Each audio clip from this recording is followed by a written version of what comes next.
Knowledge Products presents Discourse on Voluntary Servitude by Eteinne de la Boetie.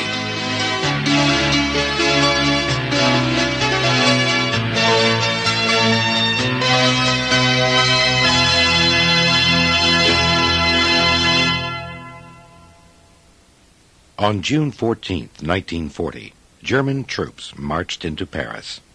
The echo of black boots rang through the Arc de Triomphe and down the halls of Versailles, where French monarchs had toasted victories and French peasants had proclaimed a new age of freedom.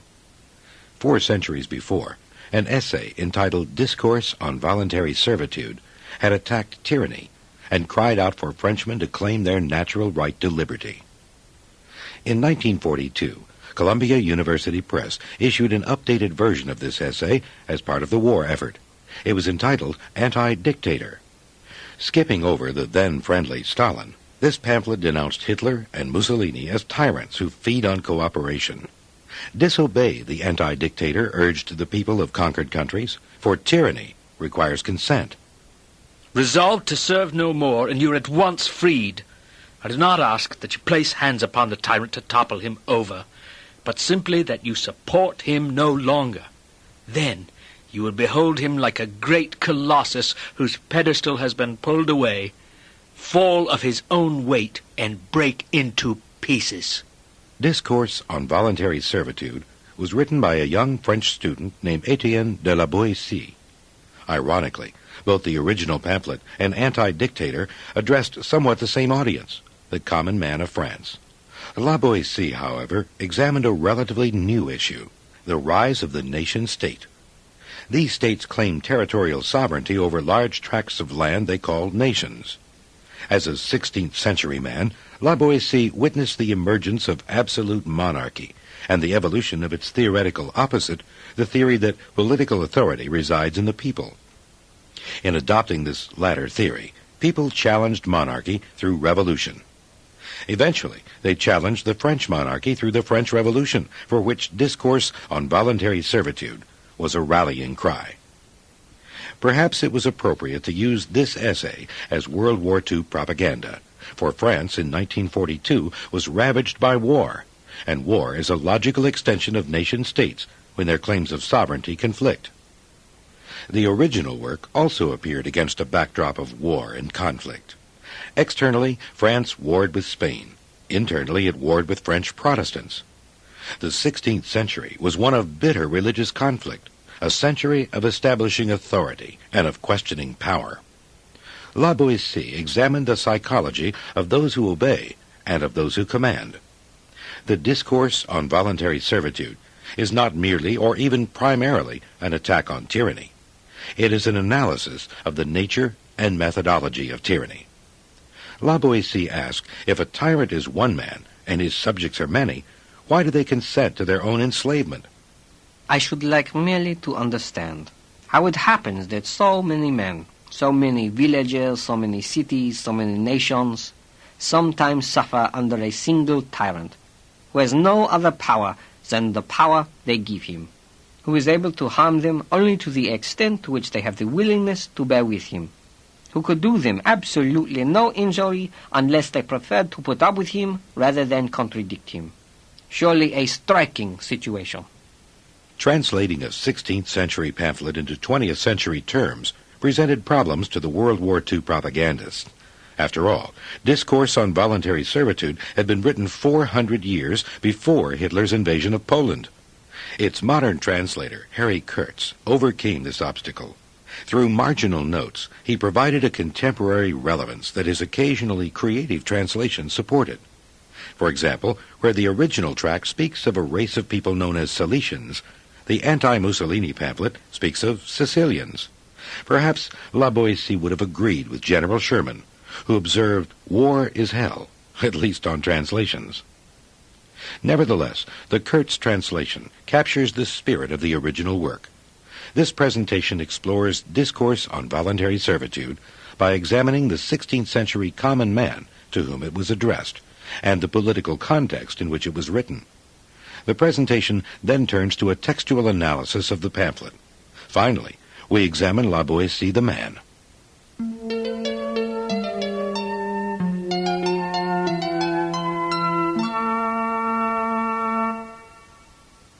Boetie was born in 1530 into a well-to-do family, a circumstance which raised him well above the common man. His father was a royal official in southwestern France. His mother, a sister of the president of the Bordeaux Parliament. Orphaned at an early age, Boetie was raised by an uncle for whom he had been named.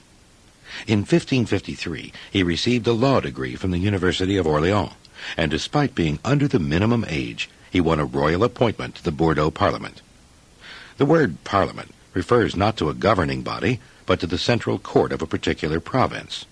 Thus, the same Parliament that had housed his uncle served to launch Boetie's distinguished career as a jurist and a diplomatic negotiator. 16th century France determined status by non-economic criteria, such as birth, descent, titles of honor, legal or customary privileges, lordship and other authority over land, university office, or service to the crown. Even dress fashions reflected this strict class structure. For example, only women of rank were allowed to wear a train on their dresses. The nobler the woman, the longer the train. This pervasive class structure influenced the most minute aspects of personal life. In his essay on civility, the Dutch scholar Erasmus indicates how class consciousness even touched an area most people would consider sacrosanct, blowing your own nose. To wipe the nose on the cap or sleeve belongs to rustics. To wipe the nose on the arm or elbow to pastry cooks. To wipe the nose with the hand, if by chance at the same instant you hold it to your gown, is not much more civil. But to receive the excreta of the nose with a handkerchief, turning slightly away from noble people, is an honest thing.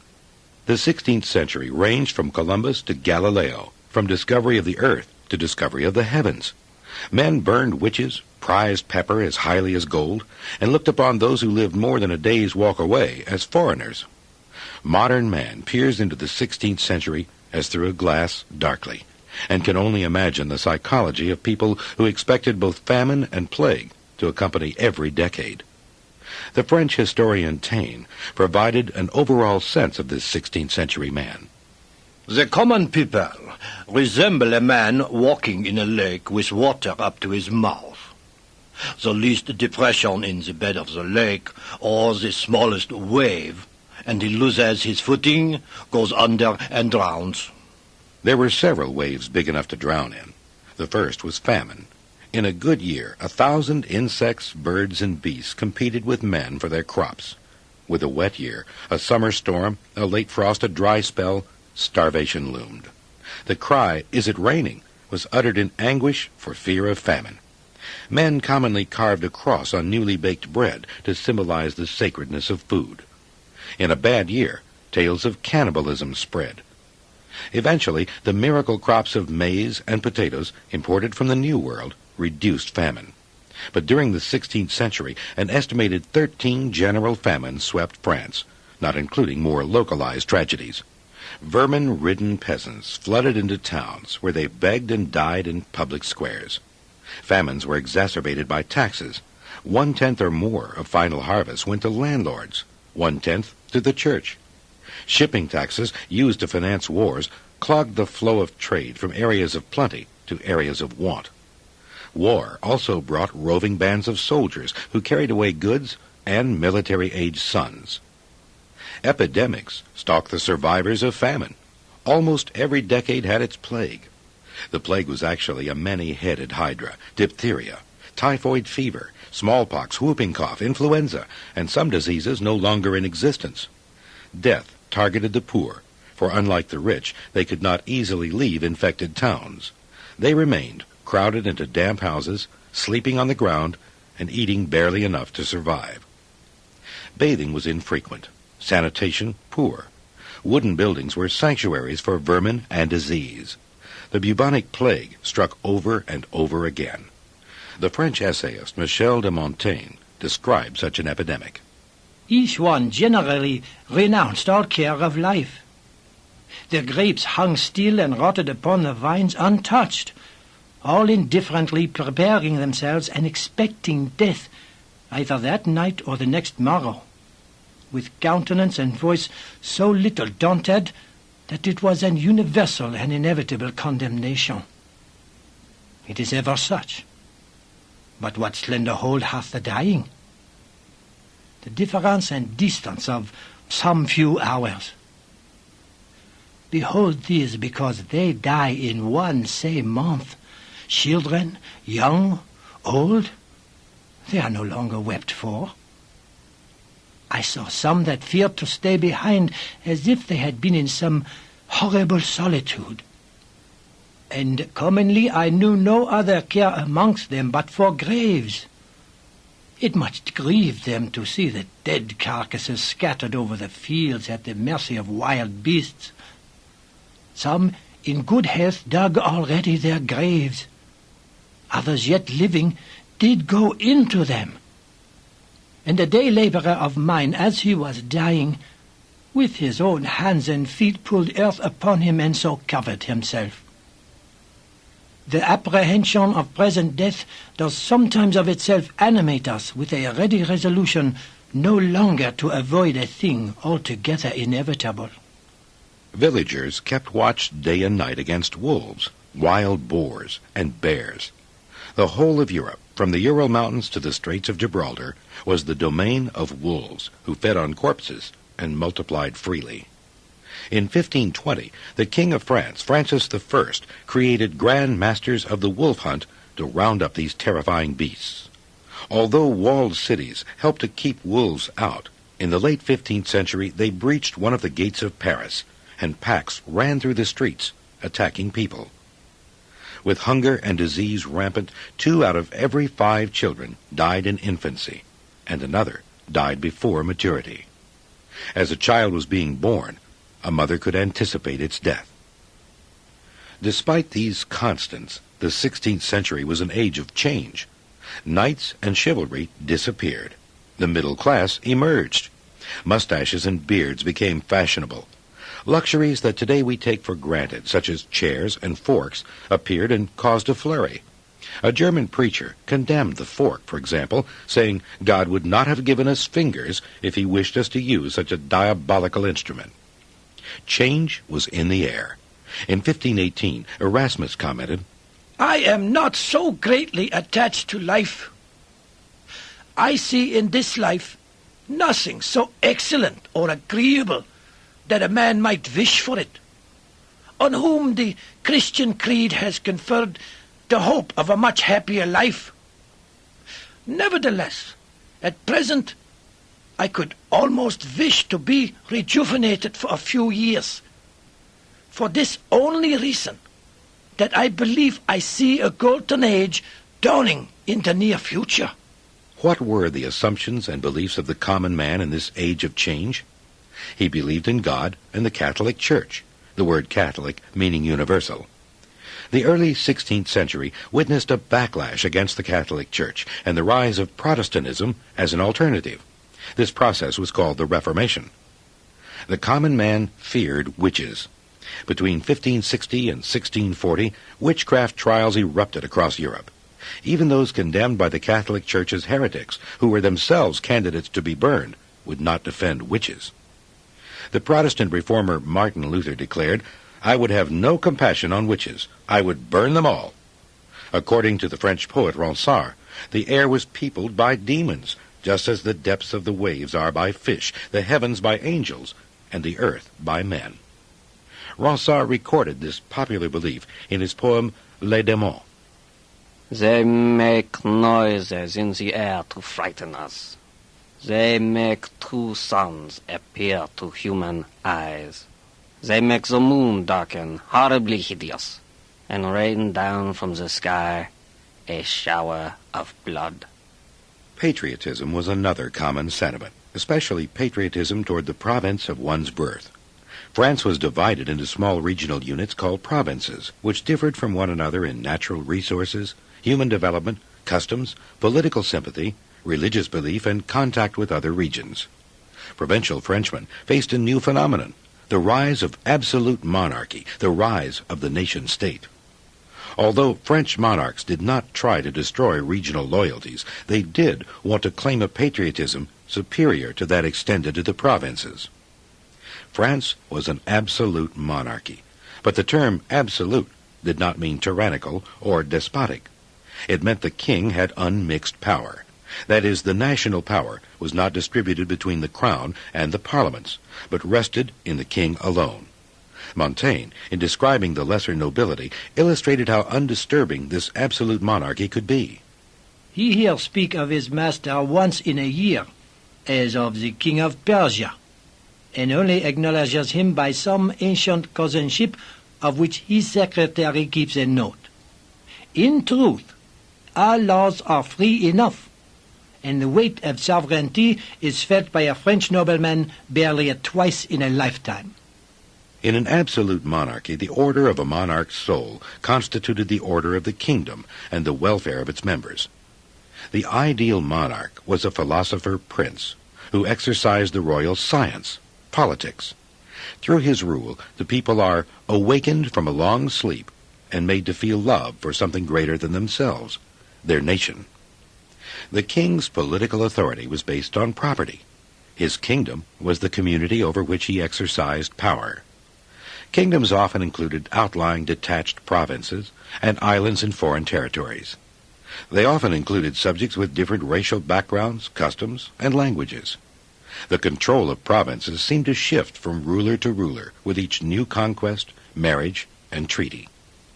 The heart of each province was usually a town, protected from animals and other attack by a wall, and sometimes by a moat. To expand the town, the walls were moved forward like theater sets. The towns tended toward autonomy, dominating the countryside around them. Their autonomy declined, however, as the king drew the cities into his sphere and incorporated them into his nation-state. Resisting cities could be assaulted by recently devised mobile artillery, effective against fortified cities. The monarch would then establish administrative capitals. Other parts of the country were financially drained to support these centers of privilege. The 18th century political theorist Rousseau commented on this extravagance. It is the large towns that drain the state and create its weakness. The wealth they produce is an apparent and illusory wealth. A lot of money and little effect. It is said that the town of Paris is worth a province to the King of France. I believe that it costs him several of them, that Paris is fed by the provinces in more than one respect, and that most of their incomes pour into that town and stay there without ever returning to the people or the king. Kingdoms adjusted their boundaries to reflect economic, geographic, and social realities, especially the reality of war. Consolidated kingdoms were easier to defend and administer than scattered ones with detached and vulnerable provinces. But consolidated kingdoms required civil servants, map makers, mercenaries, and tax collectors. This in turn required a money economy, an economy based on currency rather than barter. By royal decree, some taxes were paid in currency, thus providing the king with money for the salaries of mercenaries and office holders. Repeated war with Spain pushed Francis I toward consolidation of his kingdom. Repeated civil war hurried this process. Francis feared that foreign powers, specifically England and various provinces of the Netherlands and of Germany, would align with rebellious provinces. He especially feared their alliance with southern provinces, which had a history of rebellion and a tendency toward Protestantism. To claim territorial sovereignty over these problem areas, Francis had to centralize and strengthen his power. 16th century France was the richest, most civilized, most populous country in Europe. In 1515, the population was estimated at 16 million. Relative to its ability to grow food, many thought France was overpopulated, as full as an egg. The social structure was semi-feudal. Most peasants owned the land they tilled, but owed dues or services to seigneurs who organized agriculture and provided military protection. To support 4 wars with Spain, Francis I sold and created to sell noble titles and political offices. These nouveaux riches formed a new aristocracy, and the lawyers who bought offices established a powerful bureaucracy which administered the nation-state. The rise of nation-states led to a decline in the 2 great international powers of medieval Europe, the Holy Roman Empire, and the papacy.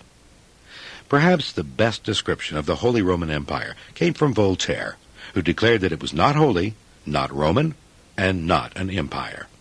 It was, in fact, an association of German states and surrounding areas. Founded by Charlemagne in the 9th century, the Holy Roman Empire was divided among his sons and continued to be divided thereafter. The emperor of this association of states was the most prestigious of all sovereigns and rivaled the Pope for international influence. Under Charles V, the Holy Roman Empire was enormously powerful, much to the annoyance of the King of France. Constant conflict erupted between Charles V and Francis I. One of the titles bestowed on the French monarch was Most Christian King. Obviously, Francis did not relish the revised title Second Most Christian King. The rise of nation-states necessitated the art of diplomacy and theories of international law. The first manuals of diplomatic practice were developed by Italians who excelled in this art. They were called the cunning Italians. Machiavelli exemplified this cunning in his Handbook of Political Success, The Prince. But Francis I commissioned a manual of his own, entitled Institution of the Prince. This book instructed the monarch to remain in control of government and not to share power. In 1504, the first papal list of precedents among states, among Christian kings and ruling dukes, was drawn up. States began to fall into three categories: great powers, satellite allies, and neutrals. Ideologically, the foundation was laid for the strengthening of nation-states through foreign conquest and internal control. Francis I had difficulty in achieving either. If France was as full as an egg, its overpopulation found relief in the bloodletting of religious civil wars. During the first of the century, religious dissent was generally tolerated. Marguerite of Navarre, the beloved sister of Francis I, sympathized with the French Protestants and other liberal thinkers. She sheltered such notorious figures as the hedonistic writer Rabelais and the Protestant scholar John Calvin. Having her brother's ear, she softened his attitude toward dissenters. In 1533, Marguerite was charged with heresy and summoned to answer the accusation. She ignored the summons. Others would have burned at the stake for such arrogance, but Francis I told her accusers to leave Marguerite alone. She loves me so much, he said, that she will believe only what I believe. But things went beyond Marguerite's control. Events in Germany caused the transformation of Europe, both spiritually and politically. Charles V, an Austrian of the Habsburg family, had inherited or acquired through marriage almost half of Europe, thus living up to the family motto, "Others wage wars, but you, happy Austria, make marriages." One of his counselors advised, Now that God has given you the prodigious grace of raising you above all kings and princes of Christendom to such a degree as only Charlemagne among your predecessors ever realized, you are on the road to universal monarchy, on the point of gathering Christendom together beneath a single shepherd. But the German states were in such disunity that Charles never controlled religious dissent and never became a single shepherd. In this accidental atmosphere of comparative freedom, the German theologian Martin Luther entered the ecclesiastical arena as a gladiator of reform. Luther was a new type of leader. He was not a just sovereign, a learned doctor, a holy man, or a fearless knight. He was a commoner and a radical. Many voices criticized corruption within the Catholic Church. The selling of indulgences, which remitted the penalties for sin, the sexual exploits of priests, the political maneuvering of the papacy, these were controversial points. With the advent of the printing press, the Bible became available to the common man. The interpretation of priests was no longer necessary. Moreover, regional loyalties began to conflict with the idea of foreign authority from Rome. In France, this resulted in Gallicanism, a form of French Catholicism. In Germany, Martin Luther attacked indulgences, thus attacking the finances of the Church. His systematic protest against the Catholic Church became the basis of Protestantism. Protestantism has common elements: the rejection of Roman rituals and symbolism, the rejection of celibate priesthood, and of Latin as the language of worship. Luther preached, man is justified to God by his faith, not his work. All believers are priests. Priests should marry, and the Pope is Antichrist. Luther wrote to an associate, I have cast the die. I now despise the rage of the Romans as much as I do their favor. I will not reconcile myself to them for all eternity. Let them condemn and burn all that belongs to me. In return, I will do as much for them. Now I no longer fear, and I am publishing a book in the German tongue about Christian reform directed against the Pope, in language as violent as if I were addressing Antichrist.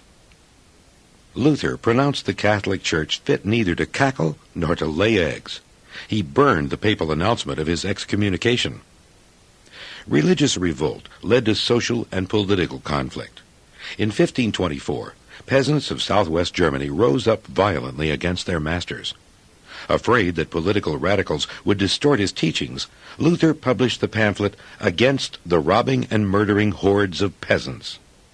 To the peasants, he repeated St. Paul's advice, let every soul be subject to the governing authority, for there is no authority except from God. To the authorities, he said, Any man against whom sedition can be proved is outside the law of God and the empire, so that the first who can slay him is doing right and well. One German prince after another declared himself a convert to Lutheranism, then seized church property and demolished Catholic authority within his province. Religious turmoil swept Germany until the Peace of Augsburg in 1555, which stated, "Whose the region is, his also shall be the religion." In each of the 300 states, the ruler decided whether Lutheranism or Catholicism was to be the one tolerated religion.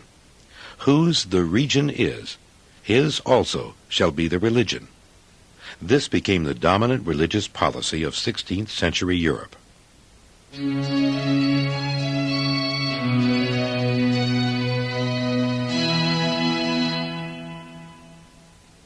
In southern France, the Protestant cause flourished.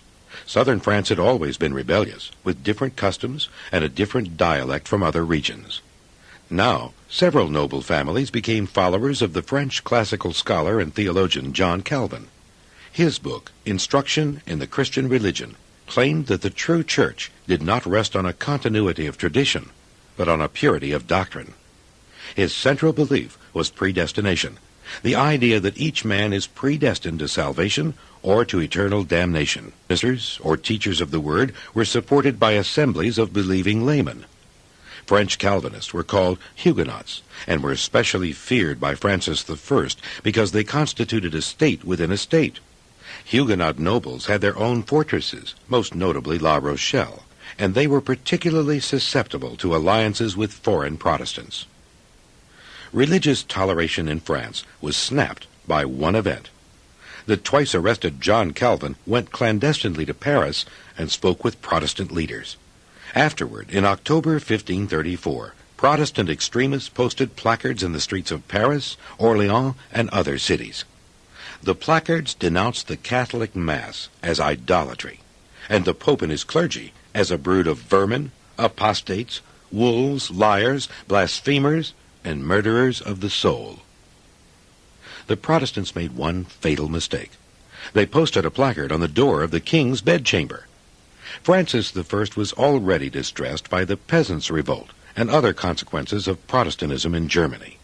German Anabaptists had seized the city of Munster, and the authorities had only recaptured it in June, some 4 months earlier. Francis now moved to crush rebellion in his own nation with a royal edict against French Protestants. Suspects were arrested indiscriminately, and for a time all printing was prohibited. In the 6 months that followed, 24 Protestants were burned alive in Paris. From Geneva, Calvin responded to this persecution through the preface to his book, The Principles of the Christian Religion. Is it probable that we are meditating the subversion of kingdoms? We who were never heard to utter a factious word, whose lives were ever known to be peaceable and honest while we lived under your government? Though you are now averse and alienated from us, and even inflamed against us, we despair not of regaining your favor, if you will only read with calmness and composure this confession, which we intend as our defense before your majesty. His plea was in vain. Intense civil wars raged. The conflicts turned on questions of authority and resistance, of constitutional right and the relationship of church and state. Regional loyalties and foreign powers fueled these conflicts. On January 1st, 1545, Francis I decreed that followers of the semi-Protestant Peter Waldo should be put to death. 22 villages were razed. 3,000 people were killed. 700 men were sent to the galleys.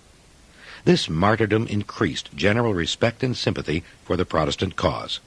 Finally, the Pope requested Francis I to stop the slaughter. By the end of the 16th century, it is estimated that 1 out of every 10 or 12 Frenchmen was Protestant.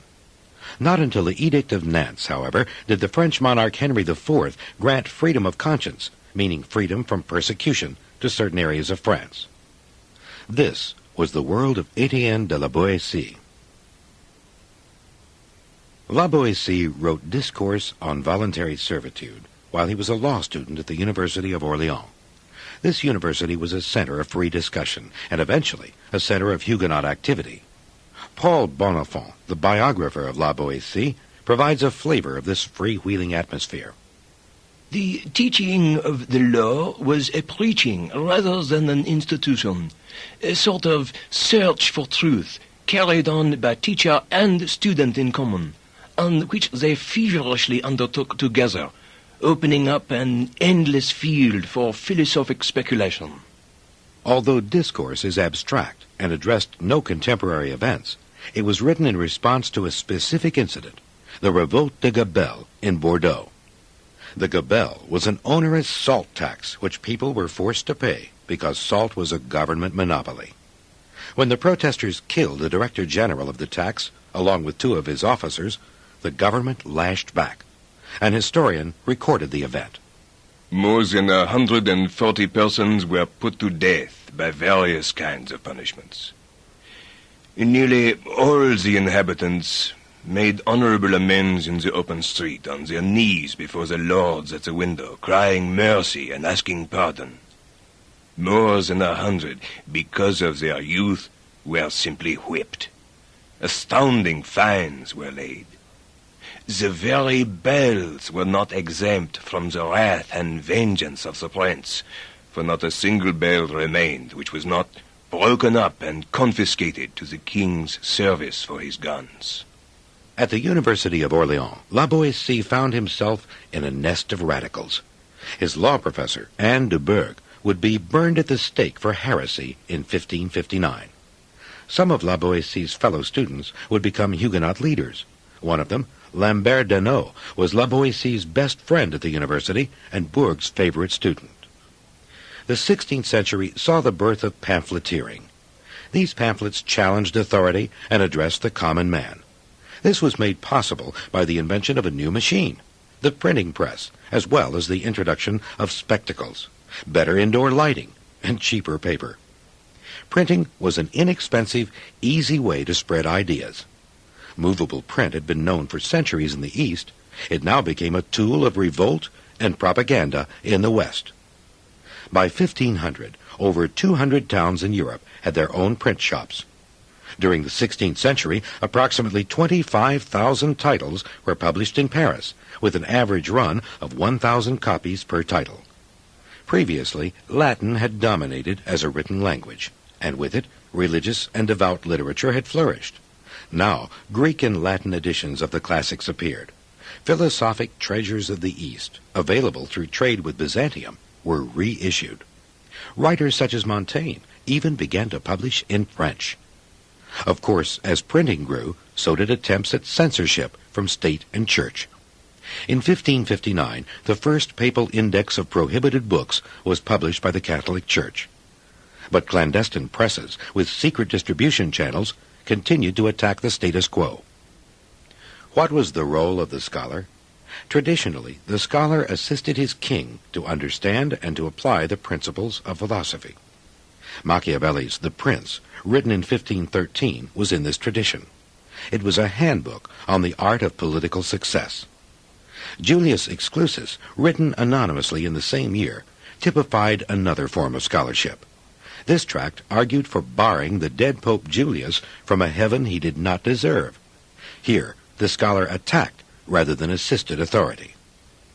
Discourse on Voluntary Servitude falls within this latter tradition. Discourse circulated widely in manuscript form. Although it remained unpublished, the essay provided Lawboys with a widespread unofficial reputation. Montaigne had read the work long before meeting its author. It is a discourse entitled Voluntary Servitude, but those who have not known him have since very properly rebaptized the same, the Against One. In his first youth he wrote in honor of liberty against tyrants. It has long since been dispersed amongst men of understanding, not without great and well-deserved commendations, for it is full of wit and contains as much learning as may be. It was shown me long time before I saw him, and gave me the first knowledge of his name, addressing and thus nourishing that unspotted friendship which we, so long as it pleased God, have so sincerely, so entirely and inviolably maintained between us, that truly a man shall not commonly hear of the like, and amongst our modern men no sign of any such is seen. Now, as Montaigne urged, let us a little hear this young man speak. As a poet and a scholar, Lawboys generously sprinkled classical quotations and references throughout Discourse on Voluntary Servitude. The essay opens with a quote from Homer, which sets the stage for his argument. I see no good in having several lords. Let one alone be master, let one alone be king. These words Homer put in the mouth of Ulysses. If he had said nothing further than, I see no good in having several lords, it would have been well spoken. For the sake of logic, he should have maintained that the rule of several could not be good, since the power of one man alone, as soon as he acquires the title of master, becomes abusive and unreasonable. Instead, he declared what seems preposterous. Let one alone be master, let one alone be king. In the light of reason, it is a great misfortune to be at the beck and call of one master. For it is impossible to be sure that he is going to be kind, since it is always in his power to be cruel. As for having several masters, according to the number one has, it amounts to being that many times unfortunate. If monarchy is the problem, it is a problem Lawboys declines to discuss. I do not wish, at this time, to discuss this much-debated question, namely whether other types of government are preferable to monarchy. This question can remain for another time. The time to discuss whether other types of government are preferable never came. What then does Lawboys discuss in its place? I should like to understand how it happens that so many men, so many villages, so many cities, so many nations, sometimes suffer under a single tyrant who has no other power than the power they give him, who is able to harm them only to the extent to which they have the willingness to bear with him, who could do them absolutely no injury unless they preferred to put up with him rather than contradict him. Surely a striking situation. Yet it is so common that one must grieve the more and wonder the less at the spectacle of 1,000,000 men serving in wretchedness, their necks under the yoke, not constrained by a greater multitude than they, but simply, it would seem, delighted and charmed by the name of one man alone. This is the key question. Why do people consent to their own enslavement? Why do people cooperate with tyranny? Fear explains nothing, Lawboys concludes, since the king is but one man and his subjects are many. Shall we say that those who serve him are cowardly and faint-hearted? If 2, if 3, if 4 do not defend themselves from the one, we might call that circumstance surprising, but nevertheless conceivable. In such a case, one might be justified in suspecting a lack of courage. But if 1,000 endure the caprice of a single man, should we not rather say that they lack not the courage, but the desire to rise against him, and that such an attitude indicates indifference rather than cowardice. What monstrous vice, then, is this which does not even deserve to be called cowardice, a vice for which no term can be found vile enough, which nature herself disavows and our tongues refuse to name? This monstrous vice is voluntary servitude.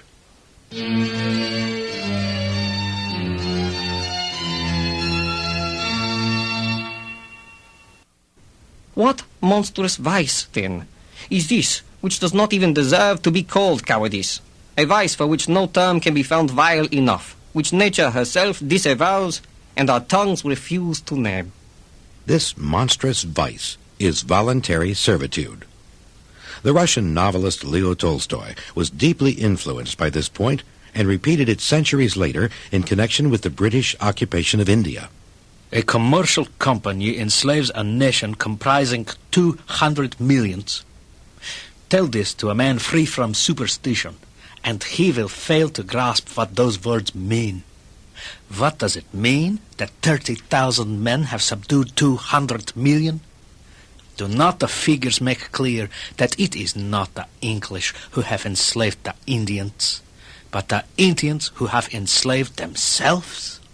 But granting that people consent to their own enslavement, why is servitude a vice?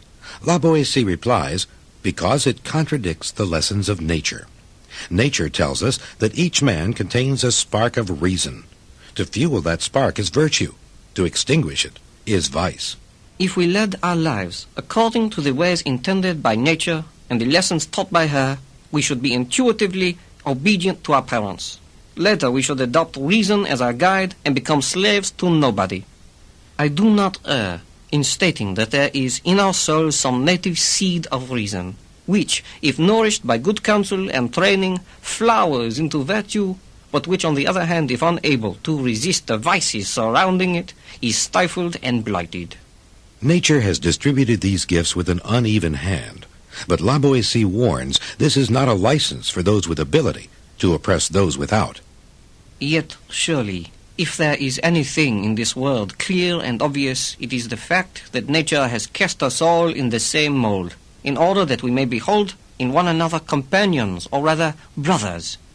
If in distributing her gifts, nature has favored some more than others, with respect to body or spirit, she has nevertheless not planned to place us within this world as if it were a field of battle, and has not endowed the stronger or the cleverer in order that they may act like armed brigands in the forest and attack the weaker. It is fruitless to argue whether or not liberty is natural, since none can be held in slavery without being wronged, and in a world governed by a nature which is reasonable, there is nothing so contrary as injustice.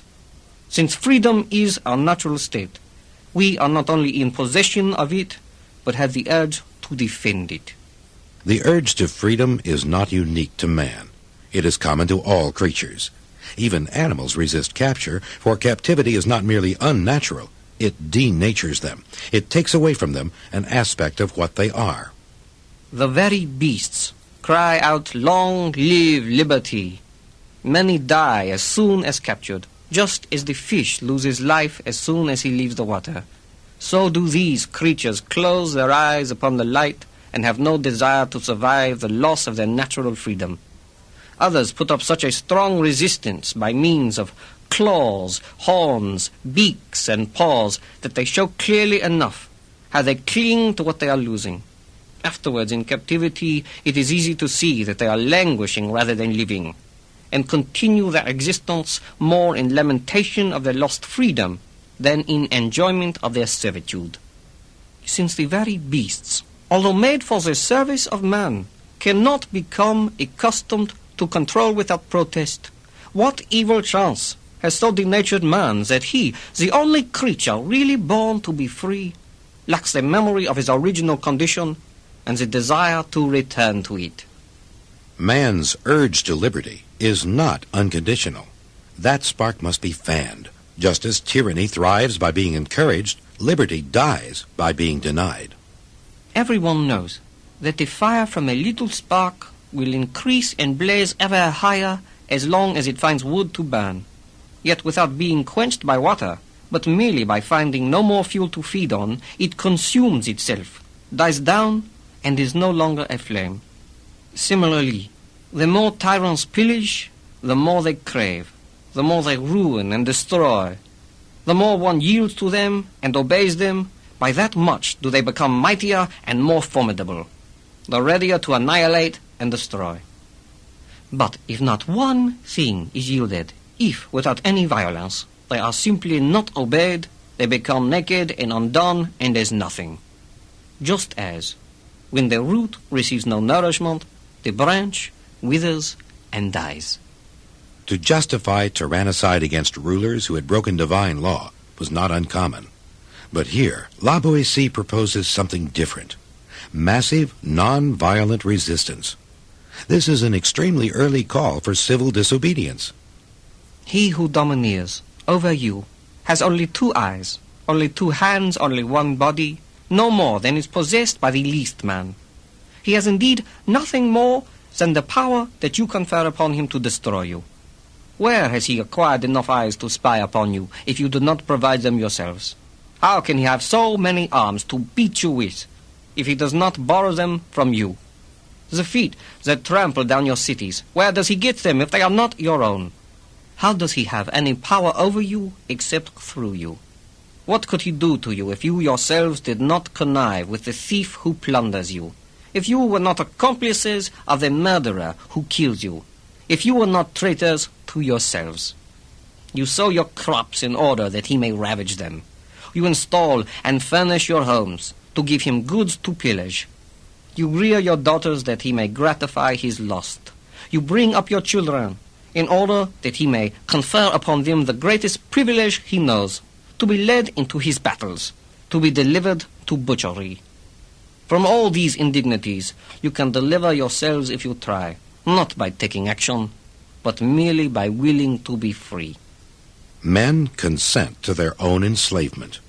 This Lawboys graphically demonstrates. But why do they consent? The essential question remains. To answer this, Lawboys takes what seems to be a detour in his argument. From the psychology of obedience, he turns to the psychology of dominance and makes a startling statement. Traditional theorists had assumed that the definition of tyranny was linked to the origin of the tyrant's power. That is, did the ruler acquire power legitimately? If he did, he was justly the king, even if he acted badly. If he did not, he was a tyrant.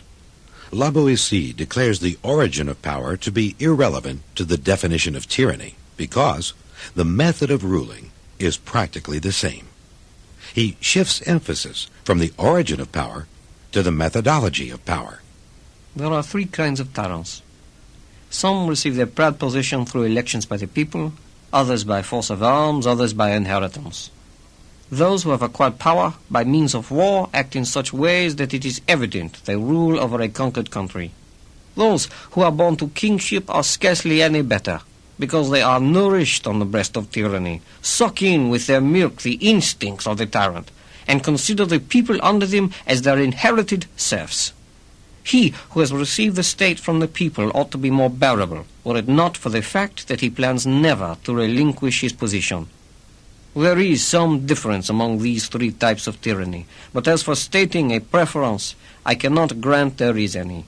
For although the means of coming into power differ, still the method of ruling is practically the same. Those who are elected act as though they were breaking in bullocks. Those who are conquerors make the people their prey. Those who are heirs plan to treat them as if they were their natural slaves. Again, the question arises, why do people consent to their own enslavement? This time, Lawboys examines the issue from the tyrant's perspective. How does a ruler engineer consent? The initial stage of tyranny, Lawboys concludes, is its most perilous period, for free men will resist it. It is true that in the beginning men submit under constraint and by force, but those who come after them obey without regret and perform willingly what their predecessors had done because they had to. Why? Why do succeeding generations so willingly obey?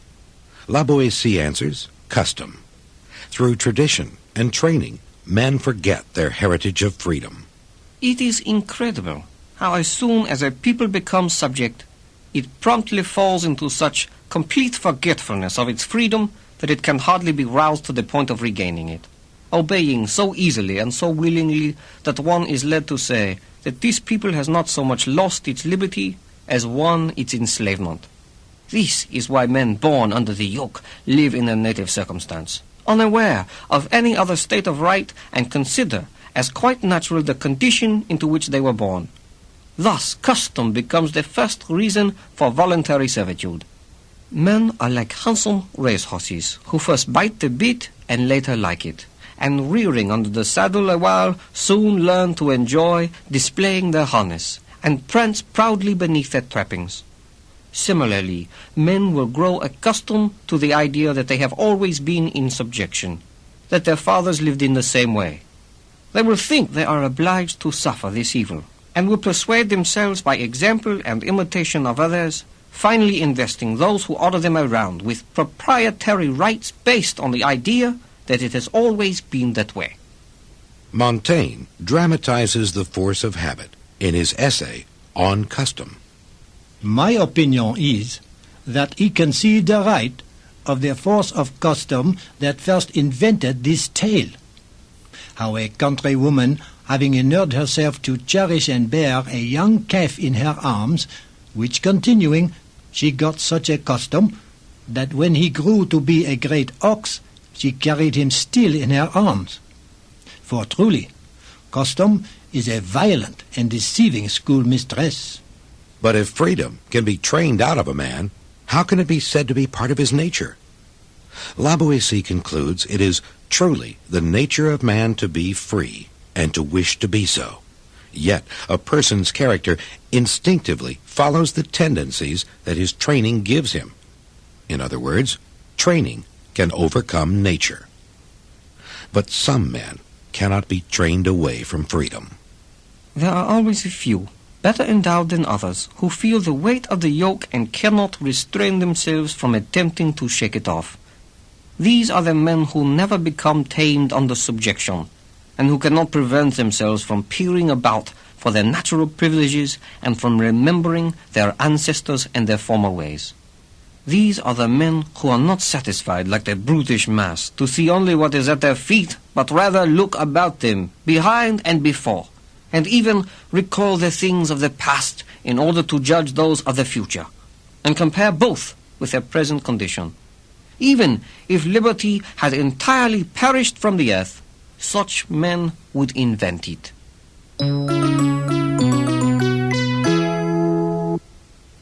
Through censorship and control of education, Lawboys claims, the tyrant restricts such men from looking about them, behind, and before. In addition, he tries to win them over ideologically by claiming to represent their welfare. He claims to be a guardian of justice, of the public good, or of some other desirable end. Today there are some who do not behave very differently. They never undertake an unjust policy, even one of some importance, without prefacing it with some pretty speech concerning public welfare and common good. To promote this image, the tyrant tries to inspire awe and admiration in his subjects through techniques which present him as more than human. Montaigne comments on this process of mystification. Those of Mexico, after the ceremonies of his consecration are finished, they are no more look him in the face, but as if by his royalty they had deified him, they afterward deem him to be a god. Amongst the oaths, they make him swear to maintain their religion, to keep their laws, to defend their liberties, to be valiant, just, and debonair. He is also shown to make the sun march in its accustomed light, in time of need to cause the clouds to shower down their water, to force rivers to run in the right wanted channels, and compel the earth to produce all necessary things for his people. Lawboys' analysis shows more contempt for the easily duped masses. The earliest kings of Egypt rarely showed themselves without carrying a cat, or sometimes a branch, or appearing with fire on their heads. masking themselves with these objects and parading like workers of magic. By doing this, they inspired their subjects with reverence and admiration, whereas with people neither too stupid nor too slavish, they would merely have aroused, it seems to me, amusement and laughter. It is pitiful to review the list of devices that early despots used, finding the populace conveniently gullible, readily caught in the net as soon as it was spread. Indeed, they always fooled their victims so easily that while mocking them, they enslaved them the more. Tyrants themselves have wondered that man could endure the persecution of a single man. They have insisted on using religion for their own protection, and where possible, have borrowed a stray bit of divinity to bolster up their evil ways. Where divinity fails, bribery sometimes succeeds. Lawboys illustrates how seduction can conquer. This method cannot be more clearly observed than in what Cyrus did with the Lydians after he had at his mercy their fabulously rich king. When news was brought to him that the people had rebelled, it would have been easy for him to reduce them by force. But being unwilling either to sack such a fine city or to maintain an army there to police it, he thought of an unusual expedient for reducing it. He established in it brothels, taverns, and public games, and issued the proclamation that the inhabitants were to enjoy them. He found this type of garrison so effective that he never again had to draw the sword against the Lydians. Lawboys calls these men fools because they cannot see beyond their immediate pleasure to the fact that they are footing the bill.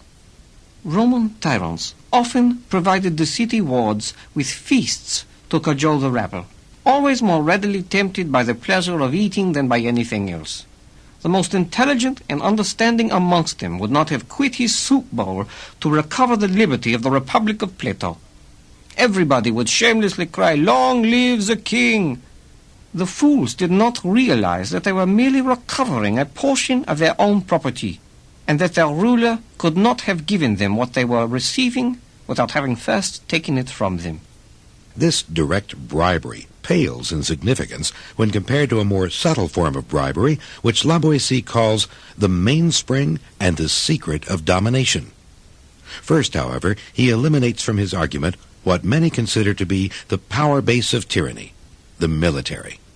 Whoever thinks that sentries, the placing of the watch, serve to protect and shield tyrants is, in my judgment, completely mistaken. These are used, it seems to me, more for ceremony and a show of force than for any reliance placed in them. The archers forbid the entrance to the palace to the poorly dressed who have no weapons, not to the well-armed who can carry out some plot. It is not the troops on horseback. It is not the companies afoot. It is not arms that defend the tyrant. If the mainspring of tyranny is not military might, what is it? To answer this, Lawboys shifts his focus away from the tyrant down one level to those directly beneath him. This does not seem credible on first thought, but it is nevertheless true that there are only 4 or 5 who maintain the dictator, 4 or 5 who keep the country in bondage to him. 5 or 6 have always had access to his ear, and have either gone to him of their own accord, or else have been summoned by him, to be accomplices in his cruelties, companions in his pleasure, panders to his lusts, and sharers in his plunders. These 6 manage their chief so successfully that he comes to be held accountable not only for his own misdeeds, but even for theirs. Tolstoy quoted a fuller version of this passage in his book The Law of Love and the Law of Violence. Tolstoy was the founder of Christian anarchism, a form of pacifism which opposed the state as institutionalized force. He agreed with Lawboys that the institutionalization of bribery through state jobs and privileges was a mainspring of tyranny. By creating a hierarchy of employees, these sub-tyrants create a broad base of support for themselves in society.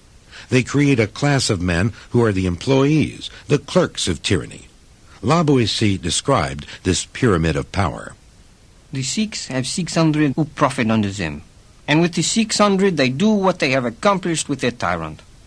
The 600 maintain under them 6,000, whom they promote in rank, upon whom they confer the government of provinces or the direction of finances, in order that they may serve as instruments of avarice and cruelty, executing orders at the proper time and working such havoc all around that they could not last except under the shadow of 600, nor be exempt from law and punishment except through their influence. This is the death knell of liberty.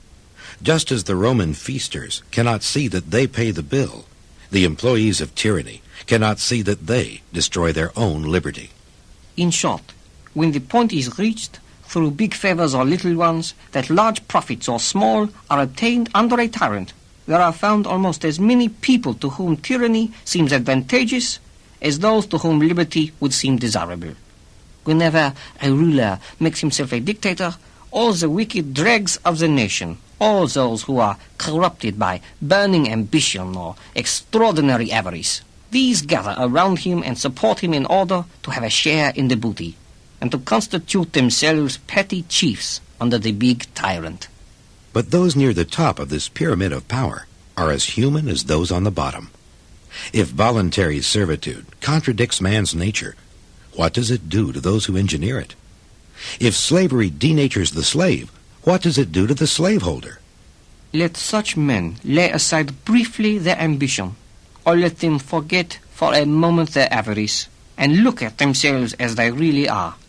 Then they will realize clearly that the townspeople, the peasants whom they trample underfoot and treat worse than convicts or slaves, they will realize, I say, that these people, mistreated as they may be, are nevertheless, in comparison with themselves, better off and fairly free. These men act against their own nature, Lawboys observes, but they also violate the laws of power which history teaches. They act as if their wealth really belonged to them, and forget that it is they themselves who give the ruler the power to deprive everybody of everything, leaving nothing that anyone can identify as belonging to somebody. They notice that nothing makes men so subservient to a tyrant's cruelty as property, that the possession of wealth is the worst of crimes against him, punishable even by death, that he loves nothing quite so much as money and ruins only the rich, who come before him as before a butcher, offering themselves so stuffed and bulging that they make his mouth water. Even the tyrant's favorites are not exempt from the laws of power. Reality catches up with them. Even admitting that favorites may at times escape from the hands of him they serve, they are never safe from the ruler who comes after him. If he is good, they must render an account of their past, and recognize at last that justice exists. If he is bad and resembles their late master, he will certainly have his own favorites, who are not usually satisfied to occupy in their turn merely the posts of their predecessors, but will more often insist on their wealth and their lives. Despite their privileges, Lawboys claims such favorites are more enslaved than those who are obviously oppressed. Good God, what suffering, what martyrdom all this involves. To be occupied night and day in planning to please one person, and yet to fear him more than anyone else in the world. To be always on the watch, ears open, wondering whence the blow will come. To search out conspiracy, to be on guard against snares, to scan the faces of companions for signs of treachery, to smile at everybody, and be mortally afraid of all, to be sure of nobody either as an open enemy or as a reliable friend, showing always a gay countenance despite an apprehensive heart, unable to be joyous, yet not daring to be sad. Finally, Lawboys looks at tyrants themselves. Even tyrants, he contends, are denatured by power. Power denatures everyone it touches. The fact is that a tyrant is never truly loved, nor does he love. Friendship is a sacred word, a holy thing. It is never developed except between persons of character, and never takes root except through mutual respect. It flourishes not so much by kindnesses as by sincerity. What makes one friend sure of another is the knowledge of his integrity. As guarantees, he has his friend's fine nature, his honor, and his constancy. There can be no friendship where there is cruelty, where there is disloyalty, where there is injustice. And in places where the wicked gather, there is conspiracy only, not companionship. They have no affection for one another. Fear alone holds them together. They are not friends, they are merely accomplices. This is the psychology of power, from the perspective of those who command and of those who obey. Although La Boétie seems to express sympathy for the friendless tyrant, he retracts it all in the final paragraph of Discourse on Voluntary Servitude. Let us therefore learn while there is yet time. Let us learn to do good. Let us raise our eyes to heaven for the sake of our honor, for the very love of virtue, or to speak wisely, for the love and praise of God Almighty, who is the infallible witness of our deeds and the just judge of our faults. As for me, I truly believe I am right. Since there is nothing so contrary to a generous and loving God as tyranny, I believe he has reserved in a separate spot in hell some very special punishment for tyrants and their accomplices.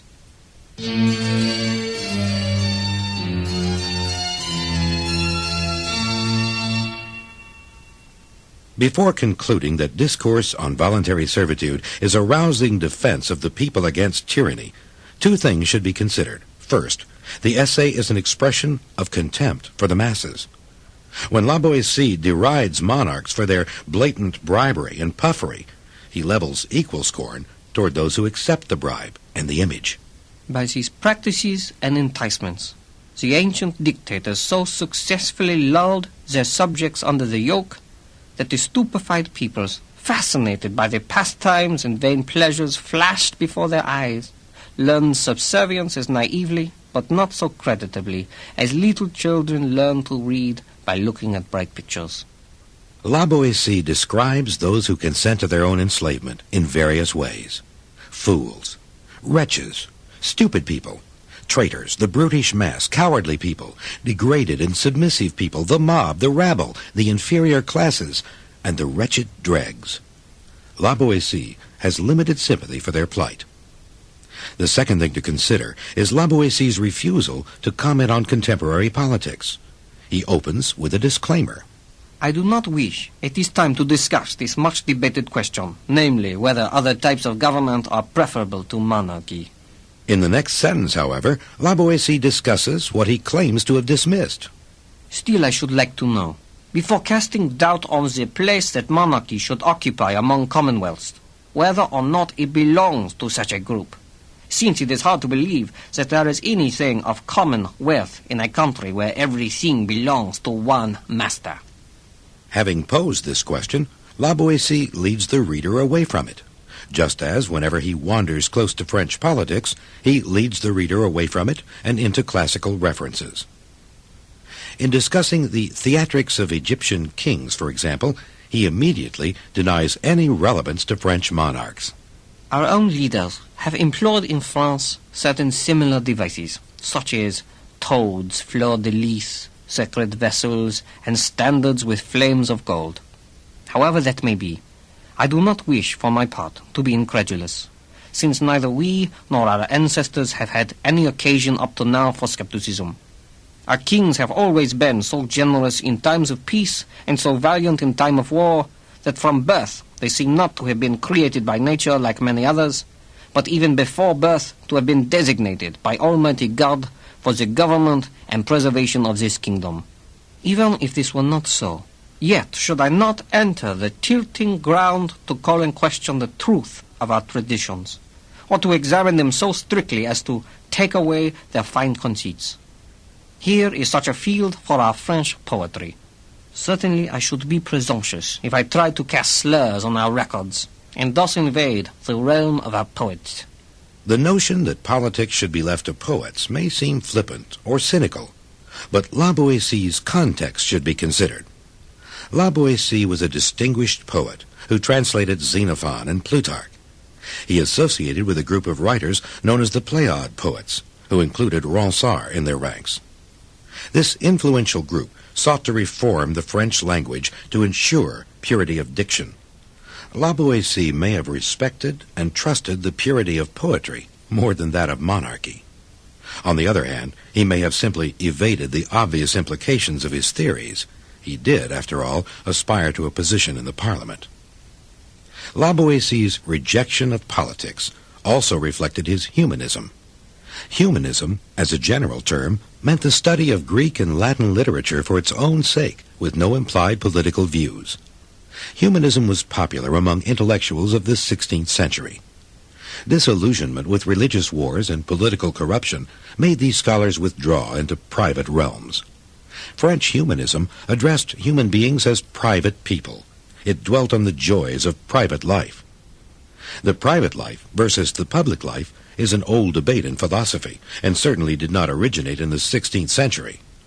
The debate received new vigor, however, from exponents such as Montaigne. Montaigne claimed that the private man should be a model of unbowed intellect. The public man should conform. A wise man ought inwardly to retire his mind from the commonplace and hold the same liberty and power to judge freely of all things. But for outward matters, he ought absolutely to follow the fashions and form.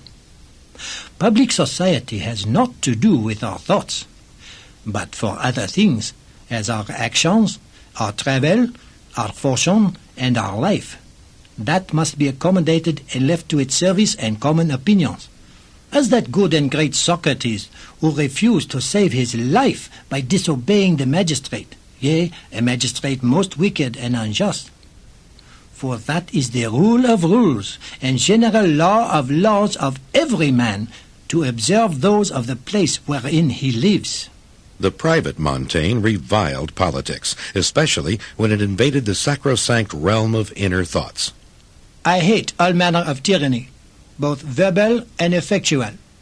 I willingly band and oppose myself against these vain and frivolous circumstances which by the senses delude our judgment.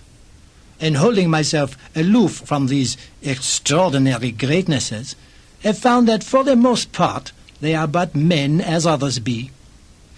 All inclination and submission is due unto them, except the minds. My reason is not framed to bend or stoop. My knees are. French humanists believed the world was so politically imperfect that it was best to simply accept the status quo. Politics deserved scorn, but a scorn cultivated through learning and expressed in pleasant conversation with friends. Lawboys's expression of contempt for politics was in this context. He circulated a manuscript among men of understanding. Lawboys made no effort to publish Discourse on Voluntary Servitude. After his death, an unauthorized abridgment appeared in 1574 in the Huguenot anthology Réveil Matin des Français, a call to arms. This attack on the French regime, which called for tyrannicide, was one of the most notorious works published during the French religious wars. The full text of Discourse appeared 2 years later in another Huguenot collection. As Lawboys's literary executor, Montaigne raged. Lawboys, he claimed, would have shared his distress and disgust at this use of discourse by those who sought to disturb and change the state of our government. Montaigne cancelled plans to reprint the essay. Because I have found this work to have since been published, and to an ill end, by such as seek to trouble and subvert the state or commonwealth, not caring whether they shall reform it or not, which they have fondly inserted among other writings of their invention, I have revoked my intent, which was to place it here. And lest the author's memory should anyway be entwined with those that could not thoroughly know his opinions and actions, they shall understand that this subject was by him treated of in his infancy, only by way of exercise, as a subject common in 1,000 books. Montaigne claimed that Lawboys wrote Discourse when he was not 16 years of age. There is reason to doubt this claim. Montaigne wished to disassociate his dead friend from the revolutionary Huguenots who were using the pamphlet for their own ends. By treating the pamphlet as an exercise of youth, its radical content could be excused. Recent scholars contend that Lawboys wrote Discourse at a later age, perhaps at 22. When Montaigne finally reprinted Discourse on Voluntary Servitude, he took care to exonerate his dead friend. I will never doubt but he believed what he wrote, and wrote as he thought. For he was so conscientious that no lie did ever pass his lips in matters of sport or play. But he had another maxim imprinted in his mind, which was carefully to obey and religiously to submit himself to the laws under which he was born. There was never a better citizen, nor more affected to the welfare and quietness of his country, nor a sharper enemy of the changes, innovations, newfangles, and hurly-burlies of his time. He would more willingly have employed the utmost of his endeavors to extinguish and suppress than to favor or further them. His mind was modeled to the pattern of other best ages. Lawboys did use his endeavors to extinguish and suppress. Shortly before his death, he wrote a polemic advocating repression of the Huguenots. This was Memoir Concerning the Edict of January 1562. If Discourse on Voluntary Servitude was a call for liberty from an idealistic young man, Memoir was an older man's defense of tyranny. Lawboys opposed this pro-toleration edict, which allowed freedom of discussion in certain theological centers, punished the Protestant leaders he advised the state, enforced Catholicism on France, and reformed the Church by the agency of the king and his parliaments. Protestants would then be forced to convert back to Catholicism or to leave the country. Recall that Anne du Bourg, Lawboys' old law professor, had been burned at the stake as a Huguenot several years before. Moreover, some old classmates may well have been among the Protestants he advocated punishing. This was not the same Lawboys who had attended classes at the University of Orleans. He was now a magistrate, and he did the king's business.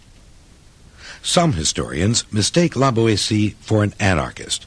E.V. Zenker, the first historian of anarchism and not an anarchist himself, wrote of Discourse, a glowing defense of freedom, which goes so far that the sense of the necessity of authority disappears entirely.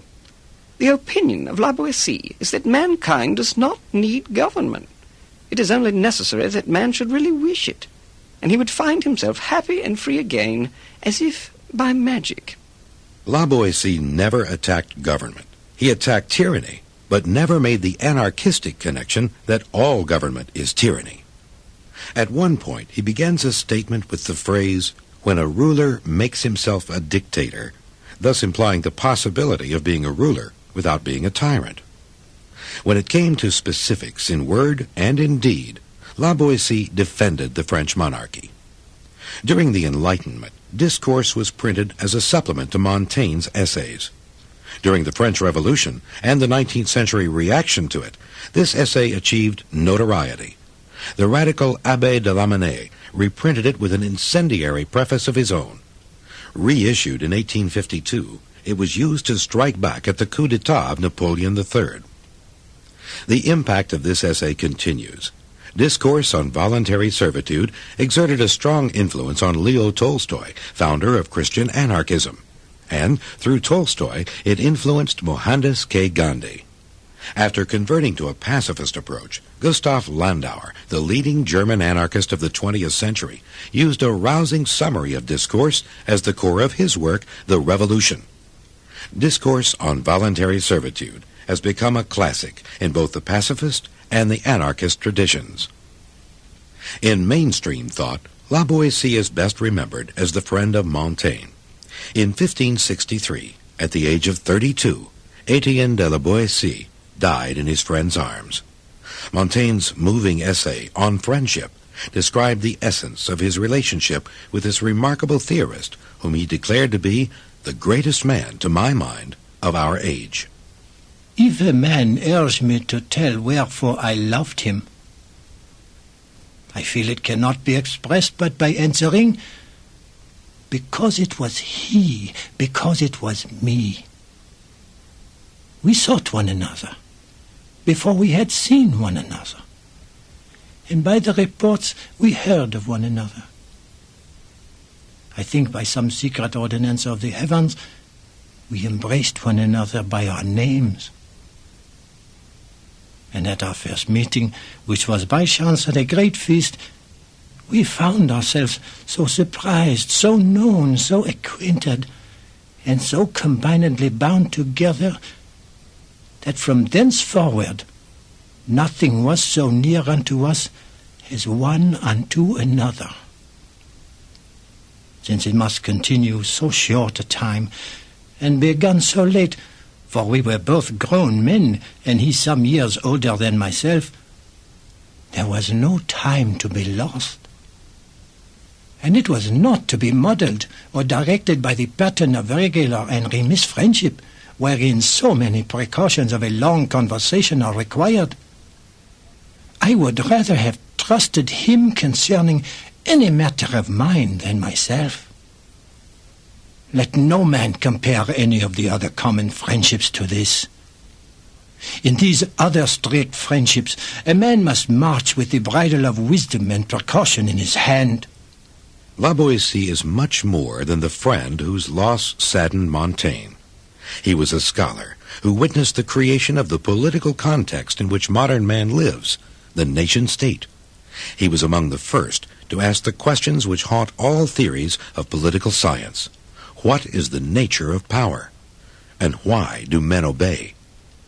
His answers are still studied. The nature of power is to engineer the consent of the people from whom it draws fuel like a flame. Men obey because of custom, habit, and forgetfulness of liberty. They obey because tyranny becomes a source of comfortable employment. But Lawboys reminds us, there are always a few who feel the weight of the yoke and cannot restrain themselves from attempting to shake it off. These are the men who never become tamed under subjection. These are the ones who, having good minds of their own, have further trained them by study and learning. Even if liberty had entirely perished from the earth, such men would invent it. For them, slavery has no satisfactions, no matter how well disguised. To such men, Lawboys repeats, resolve to serve no more. We hope you've enjoyed this presentation of On Voluntary Servitude from the Audio Classics series by Knowledge Products. This continuing series of cassettes presents the major ideas of great thinkers with a discussion of their historical and intellectual context. The script for On Voluntary Servitude is by Wendy McElroy. Script editing by George H. Smith. Production by Pat Childs and Sharon Weil. Dialect consulting by Ruth Sweet. Narration by Craig Deichman. Voice characterizations are by Don Jones, Jonathan Lutz, E.R. Davies, and Travis Hardison. Recorded at Archer Productions. This material may not be copied in whole or in part without the permission of the copyright owner. Copyright 1986 by Carmichael and Carmichael Incorporated.